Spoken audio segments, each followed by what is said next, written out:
Amados e queridos irmãos, quero saudá-los na graça, na paz, nas alegrias do nosso Senhor e Salvador Jesus Cristo. Amém. Quero também cumprimentar aos nossos ouvintes que estarão acompanhando esta mensagem nas nossas redes sociais e fazer o nosso agradecimento pelo carinho, pelo qual todos têm se disponibilizado do seu tempo, ouvindo a santa e bendita palavra do Senhor nosso amado Deus. Que esta palavra possa alcançar todos os corações e possa frutificar para a honra e glória do nosso Senhor e Salvador Jesus Cristo. No dia 16 de dezembro de 1979, exatamente nesta data, este local estava sendo consagrado ao Senhor nosso Deus como agência do reino de Deus para a proclamação das boas novas de salvação. Portanto, estamos completando 41 anos de organização cristã neste local, uma agência que sempre nesses 41 anos esteve com estas portas abertas, confirmando a promessa do Senhor Jesus Cristo que as portas do inferno não iriam prevalecer contra a sua igreja, e somos testemunhas disso, pois estamos aqui nesta data, festejando, celebrando ao Senhor pela existência deste local. E durante esses 41 anos, tivemos oportunidade de ouvir homens de Deus, trazendo um recado poderoso do Senhor. Podemos testemunhar vidas sendo transformadas, famílias sendo restauradas, enfim, tivemos a oportunidade de testemunhar a mão poderosa do Senhor agir neste local. Passado 41 anos, recordamos os nossos heróis da fé. Recordamos aqueles irmãos que bravamente subiam aqui a nossa rua, ainda sem asfalto, muitas vezes neste mês de dezembro chuvoso, davam um passo para frente, dois para trás, escorregões e mais escorregões, mas bravamente chegavam aqui e compartilhávamos da santa e bendita palavra do nosso amado Deus. Muitos destes heróis da fé já combateram o bom combate, acabaram a carreira, guardaram a fé e hoje fazem parte da igreja do Senhor Jesus Cristo. Fazem parte da igreja gloriosa e eterna do Senhor Jesus Cristo. Mas no dia de hoje também recordamos o legado deixado por estes amados irmãos. Pessoas que nos deixaram um legado, nos deixaram uma história de vida, nos deixaram exemplos de fé, para que nós pudéssemos continuar esta jornada, pudéssemos permanecer firmes como igreja do Senhor Jesus Cristo neste local, até o dia do nosso arrebatamento. E nesta oportunidade tão feliz de celebração ao nome do Senhor nosso Deus, por ocasião do 41º ano de organização desta igreja, quero trazer ao coração da mesma, por que chegamos até aqui? Não vou estar trazendo nenhuma novidade da qual os irmãos já não saibam, não tenham pleno conhecimento. Apenas me proponho nesta oportunidade tirar o pó de algumas coisas, dar um brilho talvez colocar um pouco mais de lenha para queimarmos, para prosseguirmos na nossa jornada. Eu gostaria de gastar algum tempo sobre o tema chaves de uma igreja vitoriosa, que é o que tem sido a Igreja Batista em Jardim Cristina, uma igreja vitoriosa, porque é uma igreja que primeiramente olha para Jesus Cristo, autor e consumador da sua fé. E quando nós estamos em Jesus, não há como não sermos vitoriosos. E porque nesses 41 anos estivemos olhando para o autor e consumador da nossa fé, nós podemos nesta oportunidade celebrar o seu santo e bendito nome. Chaves de uma igreja vitoriosa. Iremos ler inicialmente o texto que será base da nossa meditação na primeira carta de Paulo a Coríntios, capítulo 16, versículo 13 e versículo de número 14, que nos fala assim a santa e bendita palavra do Senhor nosso amado Deus: vigiai, estais firmes na fé, portai-vos varonilmente e fortalecei-vos. Todas as vossas coisas sejam feitas com amor. Que Deus abençoe a leitura da sua palavra em nossos corações. Reclinemos nossas frontes, oremos ao Pai eterno.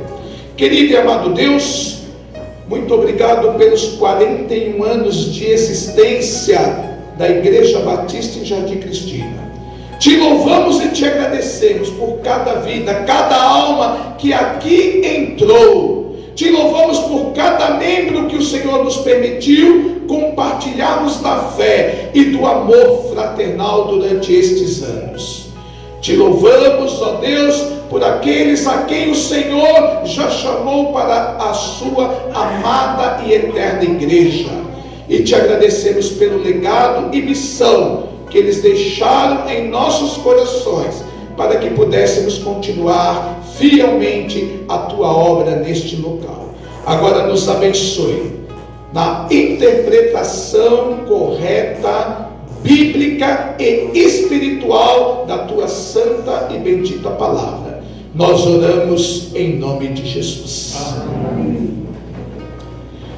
A carta do nosso irmão Paulo à igreja em Corinto apresenta conselhos e instruções sobre questões importantes da fé e da conduta cristã, como igualmente projeta luz reveladora sobre problemas sérios enfrentados por aquela igreja, mas também traz exortações de como vencer e permanecer na vitória. O texto que acabamos de ler apresenta em todos os seus verbos uma indicação muito clara da vontade do Eterno para aquela igreja, tanto que todos estão no modo imperativo, isto é, uma ordem específica de como eles deveriam proceder na sua conduta cristã enquanto nessa esfera de vida, e através deles vamos extrair para as nossas vidas, para a vida especialmente desta igreja, as chaves de uma igreja vitoriosa. A primeira chave que o apóstolo fala àqueles amados irmãos, que também nos serve para nós como exemplos a ser seguido, é ficar em alerta. Ficar em alerta. O apóstolo Paulo começa dizendo: vigiai, vigiai. E nós observamos duas palavras específicas do dono da igreja, do Senhor Jesus Cristo, falando ali ao colégio apostólico, instruindo aqueles que dariam sequência à obra por ele inaugurada, através do evangelista Mateus, capítulo 25, versículo 13, onde ele exorta dizendo: vigiai, pois, porque não sabeis o dia nem a hora em que o Filho do Homem há de vir. Vigiai, Igreja Batista Jardim Cristina, porque não sabeis o dia nem a hora em que o dono das nossas vidas, o Senhor e Salvador Jesus Cristo, há de nos chamar para o arrebatamento da sua noiva, da sua amada igreja. No capítulo 26, versículo 41, ele ainda diz: vigiai e orai, para que não entreis em tentação. Na verdade, o espírito está pronto, mas a carne é fraca. Vigiar significa ficar em alerta, permanecer atento. São vários os motivos para isto. Primeiro, a incerteza quanto ao dia e a hora da vinda de Jesus Cristo para o arrebatamento da sua igreja. Nós não sabemos. Temos certeza absoluta, convicção de que vai acontecer.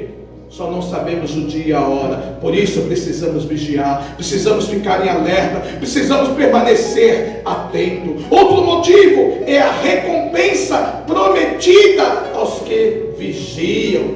Os irmãos se lembram da parábola das 10 virgens? Algumas estavam preparadas, alertas, atentas. Outras não, nem tanto. E quando o noivo veio, as lâmpadas de algumas haviam se apagado, porque não estavam alerta, não permaneceram atentas, não vigiaram e infelizmente perderam a recompensa. É preciso vigiar, é preciso atenção redobrada com relação ao pecado e à tentação. A palavra de Deus diz que o inimigo anda ao derredor, bramando como leão, buscando a quem possa tragar.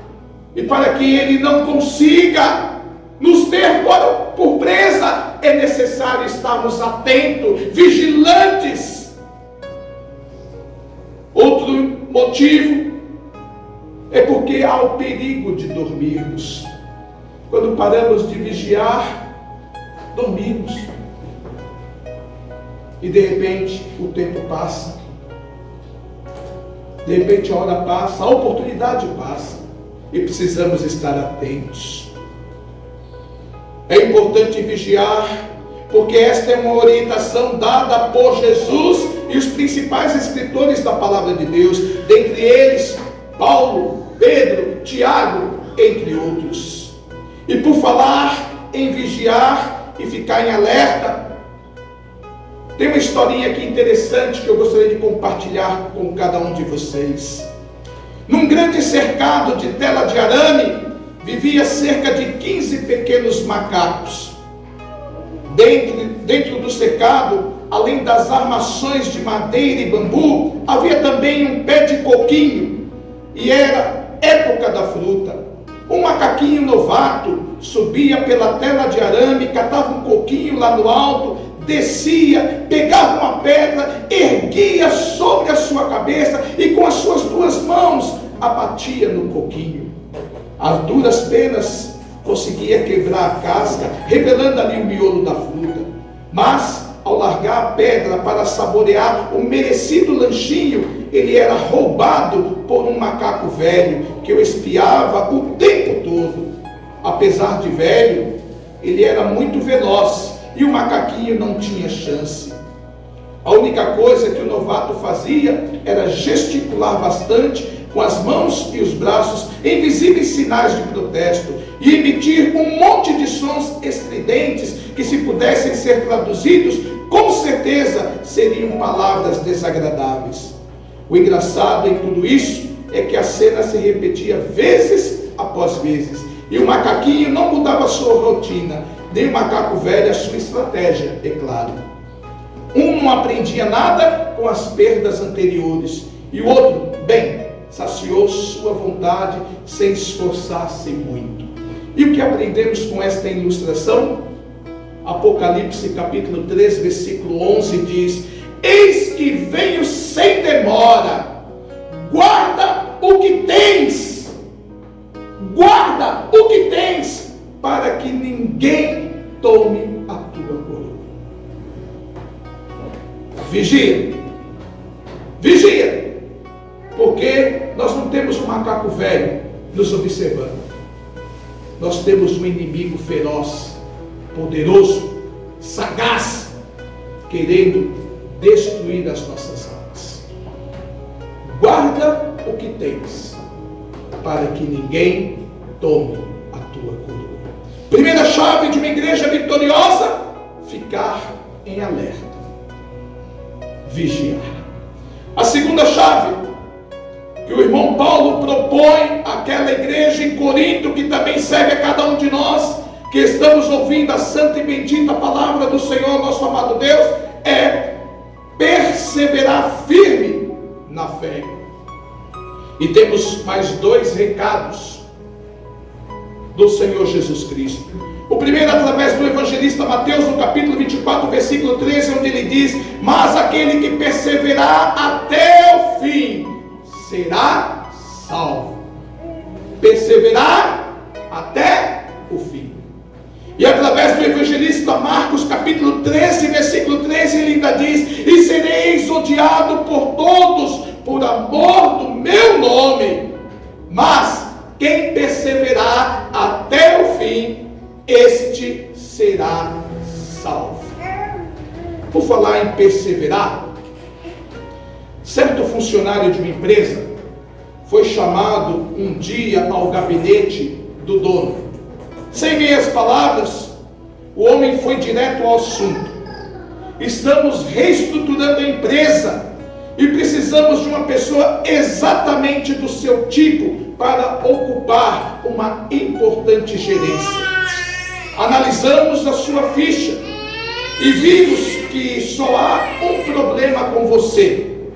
Você é crente e o cargo é incompatível com a sua fé, de modo que você terá que fazer uma opção entre a promoção no emprego e a sua religião. Mas você não precisa responder agora. Vá para casa. Hoje é sexta-feira. Pense e na segunda nos diga o que foi que você decidiu. Nosso irmão foi para casa envolto no manto da dúvida, e naquele final de semana seu coração virou um campo de batalha entre o certo e o errado. Na segunda-feira, lá estava ele na empresa, já ansioso por encontrar-se com o dono, que lhe perguntou: e aí, qual é a sua decisão? Acho que vou aceitar a proposta que me fez. O patrão nem levantou a cabeça e disse: vá imediatamente ao departamento pessoal, você está despedido. Mas patrão, foi o senhor mesmo que me fez a proposta. Sim, mas na verdade estou procurando alguém de absoluta confiança para ocupar este cargo. Se você foi capaz de tão rapidamente trair a sua consciência religiosa, quem me assegura que mais rapidamente ainda não trairá esta empresa? Crer em Jesus e perseverar até o fim exigirá muito de nós, porque nossa fé será contestada e desafiada. Várias provações separarão os verdadeiros cristãos dos incrédulos e oportunistas. Perseverar até o fim não significa alcançar a salvação, mas é a prova de que já estamos salvos. A segurança da nossa salvação e os seus benefícios nos manterá firmes e fortes na fé em tempos de angústia, perseguições e provações. Quem perseverar até o fim, esse será salvo. Segunda chave de uma igreja vitoriosa: perseverar, permanecer firme na fé até o fim. E eu louvo a Deus, amados. Este ano, com muita dor no coração, os irmãos sabem como eu me sinto. Nós devolvemos ao Senhor algumas ovelhas preciosas. E nos meus 18 anos, como presidente desta igreja, eu tive que fazer isto algumas vezes, com alguns amados e queridos irmãos, que se tornaram parte da minha família, que se tornaram parte muito importante da minha vida. Mas eu louvo a Deus, porque a cada um que nós devolvemos ao Senhor, eram amados irmãos, que eu testemunho hoje, que perseveraram até o fim. Amém. Terceira chave de uma igreja vitoriosa: esta igreja precisa ser corajosa.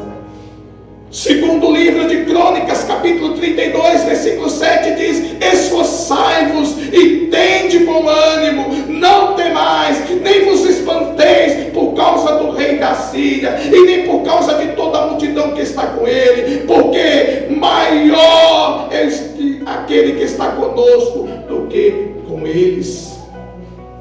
Na primeira carta de João, capítulo 4, versículo 4, diz: filhinhos, sois de Deus e já o tendes vencido, porque maior é o que está em vós do que o que está no mundo. Com frequência, o homem coloca a sua confiança em dinheiro, posses, carreira, em um projeto de vida, mas o nosso único e verdadeiro refúgio é o Deus eterno, que está sempre de braços estendidos para nos segurar quando os apoios trêmulos em que confiamos se desintegram e nós caímos. Nenhuma tempestade pode nos destruir quando nos abrigamos no Altíssimo. Viver para Deus pode até parecer um negócio arriscado, mas quero lembrar aos amados irmãos, aos nossos ouvintes, que são os ímpios que pisam em solo escorregadio e incerto. Por termos certeza que o Eterno é nosso refúgio, podemos ousar ser corajosos. Conta-se que um homem esticou um cabo de aço sobre as cataratas do Niágara, que ficam na divisa entre o Canadá e os Estados Unidos. Em seguida, atravessou andando sobre o cabo de aço, foi e voltou. A multidão extasiada aplaudiu. Aproximando-se de uma senhora que estava no meio do povo, aquele homem perguntou: a senhora acredita que eu consigo atravessar novamente? É claro, respondeu a mulher. A senhora acredita que eu consigo atravessar levando um carrinho de mão? Sim, eu acredito. A senhora acredita que eu consigo atravessar levando um carrinho de mão com uma pessoa dentro? Tenho certeza que sim. Então disse o homem: a senhora poderia, por favor, ajudar-me neste número entrando no carrinho? De jeito nenhum! Ela acreditava, mas não confiava. Quando realmente confiamos em quem acreditamos, ousamos ser corajosos. Porque fiel o que vos chama, o qual também o fará. Fiel é o Senhor, que vos confirmará e guardará do maligno. Amém. Terceira chave de uma igreja vitoriosa é uma igreja corajosa. E eu louvo a Deus, porque nesses 41 anos de existência desta igreja, tivemos homens e mulheres corajosos que nos permitiram chegar até o dia de hoje. E nesta oportunidade, o cajado está sendo passado para alguns de vocês que estão sentados aqui e que darão continuidade à obra do Senhor até que Ele volte. E é preciso coragem, é preciso olhar para Jesus, não olhar para o inimigo, não olhar para o muro, não olhar para a tempestade, mas olhar para Jesus, que é maior do que todas estas coisas, e seguir em frente. Igreja vitoriosa é uma igreja que tem coragem. Coragem de trabalhar, coragem de testemunhar, coragem de levar avante a obra de Deus que nos é colocada sobre os nossos ombros. Não foste vós que me escolheste, mas eu vos escolhi a vós e vos nomeei para que vades, deis fruto e vosso fruto permaneça.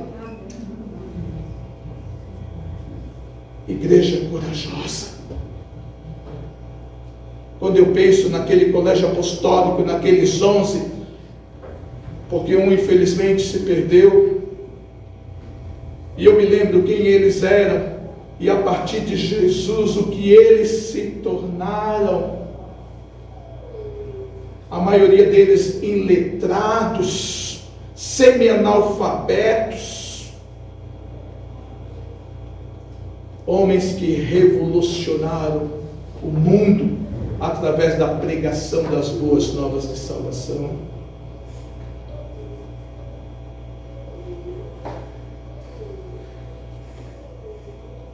Em 1979, esta igreja estava sendo inaugurada e havia uma visão, havia sonhos. Não sei se alguém naquela época pensava em 2020, o que será dessa igreja em 2020? Mas eu louvo a Deus porque alguns daqueles que estavam naquele dia ainda estão aqui conosco. E corajosamente continuam firmes e fiéis ao Senhor Jesus, aguardando o seu chamado, aguardando o seu encontro.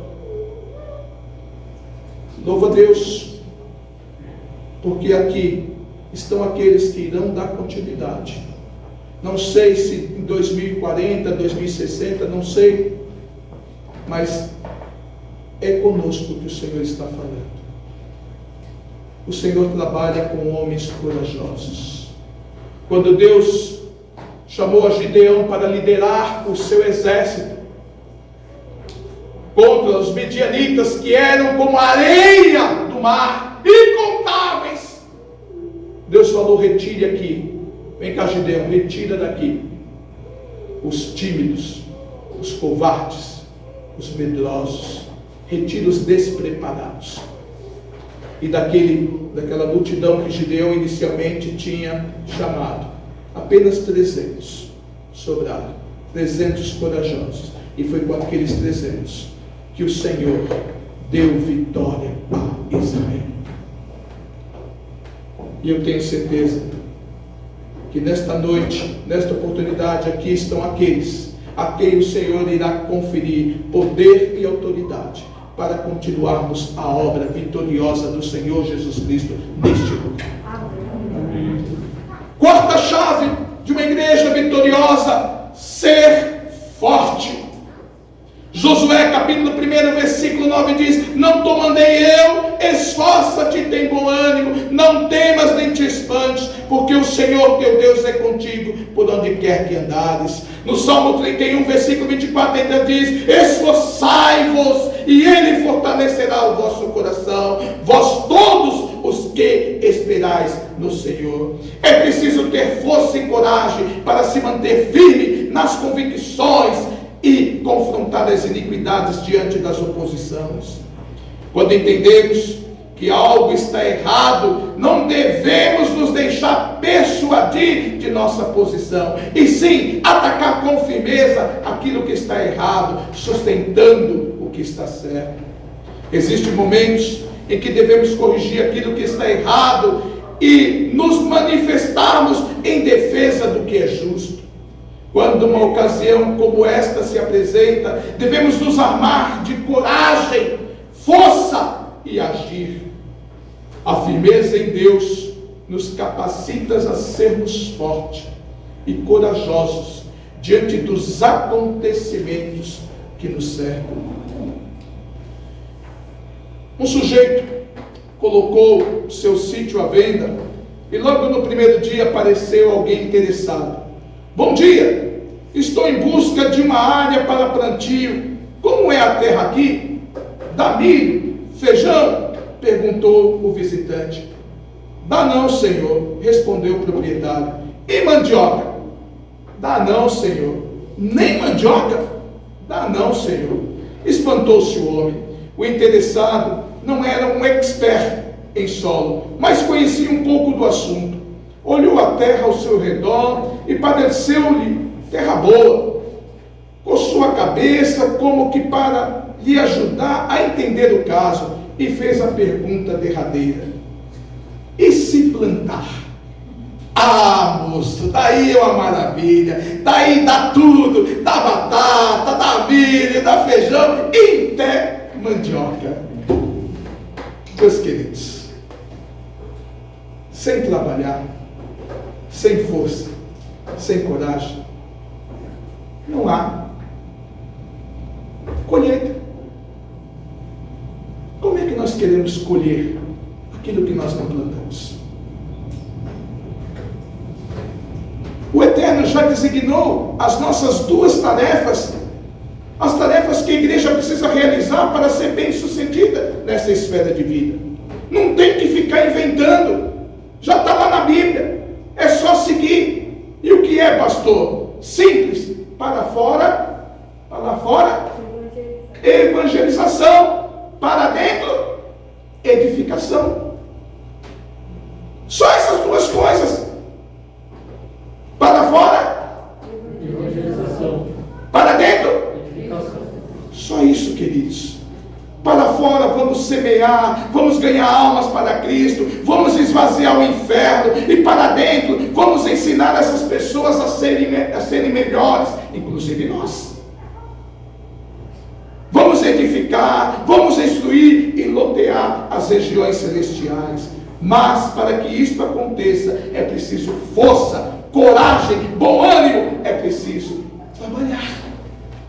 A palavra do Senhor nos diz: aquele que semeia pouco, pouco também ceifará. Aquele que semeia em abundância também ceifará. Aquele que leva a preciosa semente, andando e chorando, voltará sem dúvida, com alegria, trazendo consigo os seus molhos. E para completar, o profeta Daniel diz: mas o povo que conhece o seu Deus se tornará forte e fará proezas. Quinta e última chave de uma igreja vitoriosa: fazer tudo com amor. Segunda carta de Paulo a Coríntios, capítulo 12, versículo 15 diz: eu de muita boa vontade gastarei e me deixarei gastar pelas vossas almas, ainda que, amando-vos cada vez mais, seja menos amado. Que desafio! Que desafio! Eu de muita boa vontade gastarei e me deixarei gastar pelas vossas almas, ainda que, amando-vos cada vez mais, seja menos amado. E o Senhor Jesus, em João capítulo 13, versículo 35, diz: nisso todos conhecerão que sois meus discípulos, se vos amardes uns aos outros. Paulo fundou a igreja em Corinto em sua primeira visita a esta cidade, e fez mais pela igreja em Corinto do que por qualquer outra. Ele explicou que não queria ser pago, alimentado ou hospedado. Queria apenas que os crentes fossem nutridos com o alimento espiritual que ele lhes daria. Explicou novamente que tudo o que fez pelos crentes tinha a finalidade de edificar Cristo na vida daquela igreja.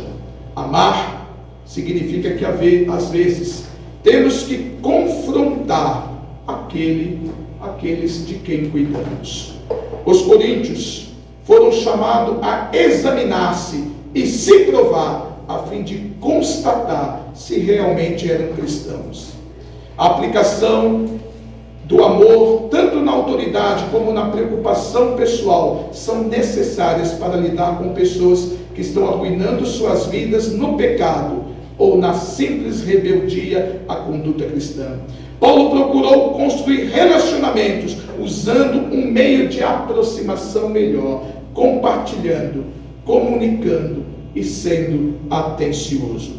Esta é uma abordagem difícil, porque pode nos esgotar emocionalmente, mas é o melhor para as outras pessoas, e é o melhor caminho, e é o que está de acordo com os procedimentos de Cristo para lidar com os pecados dos outros. Paulo estava lidando com problemas contínuos naquela igreja, e o grande legado que ele nos deixa é que problemas existem e precisam serem tratados. Problemas existem. Não existe a igreja perfeita. Não existe a igreja poderosa. Não existe a igreja ideal. Igreja é formada por pessoas. Pessoas são problemáticas, mas os problemas precisam serem tratados. Uma igreja não alcança a característica de vitórias, encobrindo problemas, conflitos e dificuldades. E o pior é que estes geram subprodutos como negligência, abandono e amargura. Para alcançar a chave da vitória, Paulo precisou trabalhar arduamente sobre as dificuldades, a fim de alcançar o resultado positivo. Porém, sempre aplicando os princípios da palavra de Deus. O seu conselho também serve para a igreja do presente século, se desejarem a chave da vitória. Partindo para a conclusão desta palavra, deixe-me compartilhar uma última ilustração. Num culto de aniversário de uma igreja, o pregador enfia a mão no bolso, pega alguma coisa, retira a mão do bolso, levanta para o alto e diz: tenho algo valioso escondido aqui na minha mão direita. Alguém tem um palpite do que é? Uma moeda. Arrisca um. É algo mais valioso que uma moeda. Eu vou dá-lo a quem acertar o que é. Um anel de diamantes. Arrisca outro em meio a risadas do público. É muito mais valioso que um anel de diamantes. As pessoas ficam em silêncio, tentando decifrar o enigma. Vou lhes dar uma dica, diz o pregador. O que eu tenho escondido aqui na minha mão direita é valioso o bastante para movimentar a economia de um país. Se for devidamente cuidado, pode gerar indústrias, empregos, trabalho e renda. E cabe aqui na palma da minha mão. E agora, alguém tem um bom palpite? Um adolescente levanta a mão e diz com convicção: é uma semente. O pregador abre a mão e mostra para os ouvintes um grão de milho. Todos aplaudem aquele adolescente. O que é que eu quero dizer com esta ilustração? Esta igreja, que nesta oportunidade celebra mais um ano de sua existência, é também uma semente.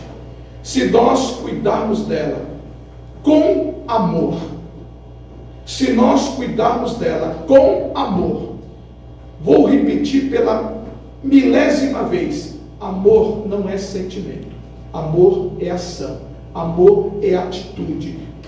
Mas Deus prova o seu amor para conosco, em que Cristo morreu por nós, sendo nós ainda pecadores. Amor é ação. Deus provou o seu amor. Esta igreja é uma semente. Se nós cuidarmos dela com amor, se investirmos nela o nosso tempo, esforços e talentos, se colocarmos ela como prioridade em nossas vidas, ela irá gerar muitas bênçãos para nós mesmos, para as nossas famílias, para os nossos amigos e também para os nossos vizinhos. Concluo a palavra desta oportunidade. Chaves da igreja vitoriosa. Primeira chave: vigiar, ficar em alerta, estar atento. Segunda chave: permanecer firme na fé. Terceira chave: ser corajosa. Quarta chave: ser forte. Quinta chave: fazer tudo com amor. Esta foi a orientação de Paulo à igreja em Corinto. A palavra de Deus, ela é viva e eficaz. A palavra de Deus, ela não perde a validade. A palavra de Deus, ela se renova dia após dia. E eu creio que a palavra que foi dita à igreja de Corinto, ela serve para a Igreja Batista em Jardim Cristina, que na data de hoje completa 41 anos. Se desejarmos continuar no caminho da vitória, precisamos colocar ou continuar a colocar em prática estas 5 chaves, e com certeza a nossa colheita será vitoriosa para a grande seara do nosso Senhor e Salvador Jesus Cristo. Que Deus ricamente continue abençoando a vida desta igreja. Amém.